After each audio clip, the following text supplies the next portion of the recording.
Hi, I'm Dr. Emily Block, and in this video, we're going to continue talking about some cognitive biases that shape the ways we make decisions on a daily basis.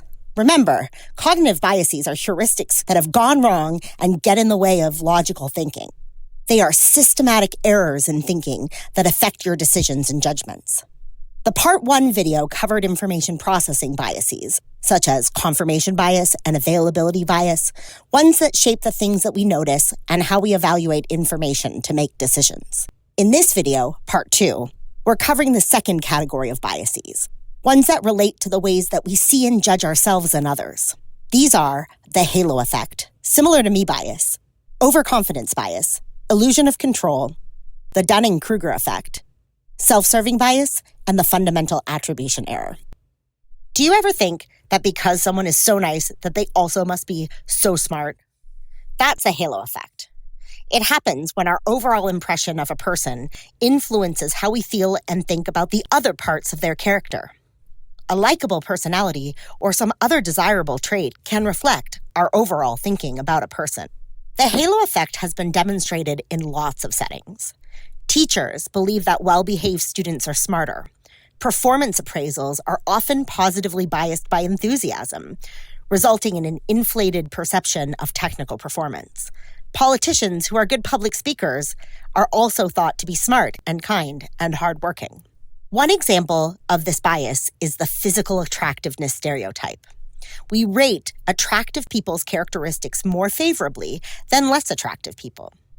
Several different studies have found that when we rate people as good-looking, we also tend to believe that they have positive personality traits and that they're more intelligent. One study even found that jurors were less likely to believe that attractive people were guilty of criminal behavior.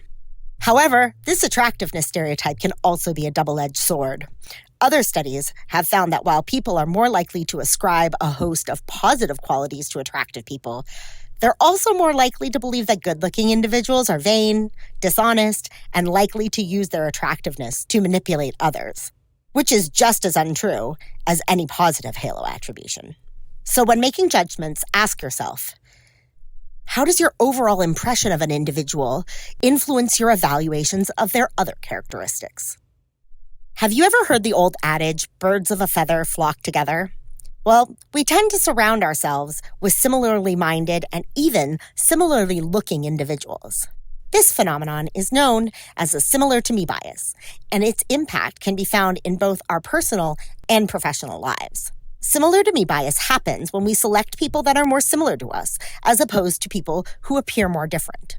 These similarities could be tied to anything: ethnicity, gender, nationality, career history, educational background. This can be a problem when it influences people at work, especially if they have decision-making authority. Think about it. Have you ever bonded with an interviewer over your love of baseball? Do you have a close relationship with your manager because you both grew up in the same city or went to the same school? Oftentimes, interviewers convince themselves that the candidates that they like the most are the most qualified. Unfortunately, this isn't the only consequence of a similar to me bias. It's why diversity is so hard, but it's also easy to combat. Get to know people with the specific goal of finding something in common. Once we find the common ground with someone else, we tend to hold them in a more positive light because of a similarity bias. Here's a question. How ethical are you compared to your peers? Generally, people believe that they're more ethical than their competitors, their coworkers, and their peers. For example, a recent study showed that 50% of business people polled believed that they were in the top 10% ethically. That is not mathematically possible. This is likely due to the overconfidence bias, where people tend to be more confident in their own abilities than is objectively reasonable, such as driving, teaching, spelling, and even ethics. Because of this overconfidence bias, people will often take ethical issues lightly. They simply assume that they have good character and therefore they'll do the right thing when they encounter ethical challenges. But it's not just ethics. Less than 5% of MBA students expect their performance in class to be below the median. 94% of professors at a large university believed that they were better than the average professor. Small business owners estimate that the success rate for most small businesses is 50%, but for their small business, they estimate their success at 90%. This is an insidious bias because excessive faith in ourselves and our judgment means that we too often ignore our vulnerability to bias and error. Now you might be thinking, I'm not overconfident. Look at my shelf full of self-help books. I need more confidence. And all these books tell us that confidence is key and that most of us need to fake it until we make it. But here's the thing. The goal isn't to be overconfident and isn't to fake it. It's to understand yourself and what you're capable of achieving.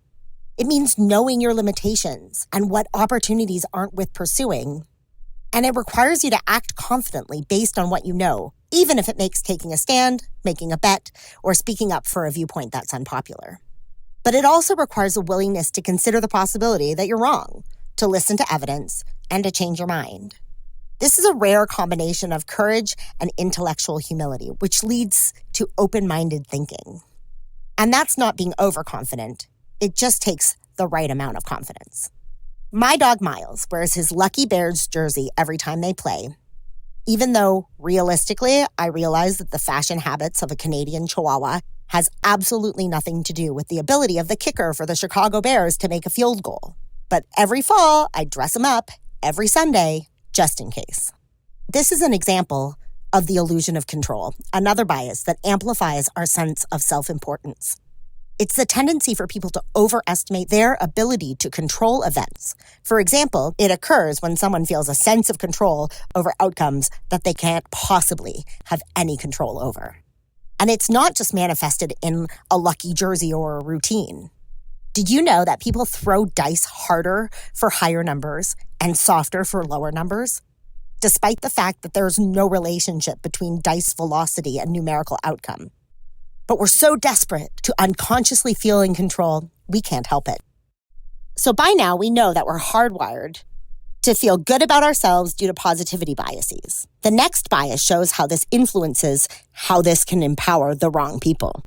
The Dunning-Kruger effect occurs when people believe that they're smarter and more capable than they really are. In fact, low ability makes people less capable of recognizing their own incompetence and more likely to overestimate their abilities. Essentially, low ability people don't possess the skills needed to recognize the fact that they are low ability people. The combination of poor self-awareness and low cognitive ability leads them to overestimate their own capacities. So what does that mean? It means that the least funny people are likely to try and determine what jokes are funny, that students who fail tests are more likely to believe that they deserved a higher grade. It means that we're likely to be more confident in the areas that we should actually be less confident in. In one famous study, people were asked if they were familiar with a variety of terms related to subjects, including politics, biology, physics, and geography. But the researchers threw in some bogus, made-up terms along with the real concepts. They found that the more familiar participants claimed that they were with the topic, the more likely they were to also claim that they were familiar with the meaningless terms. As Dunning has suggested, the very trouble with ignorance is it can feel just like expertise. Now, this is partially the self-serving bias at work, which I will discuss shortly. But it is also partially due to the fact that we're really bad at estimating the genuine skill and expertise of others. The lesson: a little bit of knowledge can lead to overconfidence, and a little bit of knowledge can be a dangerous thing. Having the slimmest bit of awareness about a subject can make someone believe that they're experts, what's seen on the graph as the peak of Mount Stupid. As people learn more about a subject and gain more experience, they actually lose confidence in their capabilities. They enter what they call the valley of despair, where they know enough about a subject to see it in all of its complexities and to really understand how much they don't know. This will erode their confidence. I see this in group projects all the time. We do a survival exercise where we throw students in a hypothetical survival situation and ask them in a group to decide what to do. There is always someone who's watched a lot of Naked and Afraid on Discovery Channel and feels that they know exactly what to do in these types of situations. They're so confident that they drive the group discussion. Meanwhile, there's always another student who has a little bit of wilderness survival training or was a camp counselor who actually has some experience that they could draw upon. But those people are often aware of how complicated survival can be. They start considering all the factors. What will the temperature be? Will we get enough dry wood? What if it rains? And all of their experiences swirl around in their heads. They remember the time that they tried to start a fire but it wouldn't catch, the time they forgot some equipment or got lost. And all of that leads them to discount the real experiences they have and to be less willing to make claims to the group about how to survive. But the problem is those are the people that you want to listen to. Those are the ones with real information. Meanwhile, those on top of Mount Stupid have about the same level of confidence as Les Stroud. So how do we combat this? There are two ways. First, realize that the person with the loudest and most confident opinions aren't necessarily the experts. In fact, to a point, more expertise makes you less likely to be confident and claim that you're an expert. So try and figure out why people either have confidence or lack confidence in their own opinions, and try and measure the underlying wisdom and knowledge. Second, check yourself and your own confidence levels. Avoid the valley of despair and try to stay off Mount Stupid. Finally, we get to my very favorite set of biases. The self-serving bias and the fundamental attribution error are biases that work together in pairs. It concerns the ways that we make attributions about events to either internal or external factors. The self-serving bias makes us more likely to attribute positive events to internal factors and negative events to external factors. For example, if you do really well on a class assignment, you're likely to think, wow, I'm pretty smart. I really worked hard. I totally deserve that. In contrast, if you do poorly on a class assignment, you're likely to say, that was really hard. The prof didn't prepare us for that. That assignment was unfair. I was really tired that day. This bias acts to enhance our self-esteem and boost our confidence. The challenge is that not only are we hardwired to protect ourselves and our confidence, but we're also likely to do the opposite when judging others. The fundamental attribution error is the tendency to attribute positive events that happen to other people to external factors and negative events that happen to others to internal factors. Let's consider the same assignment. You're likely to say, they got lucky when somebody else does well, and they're just not that smart when they fail.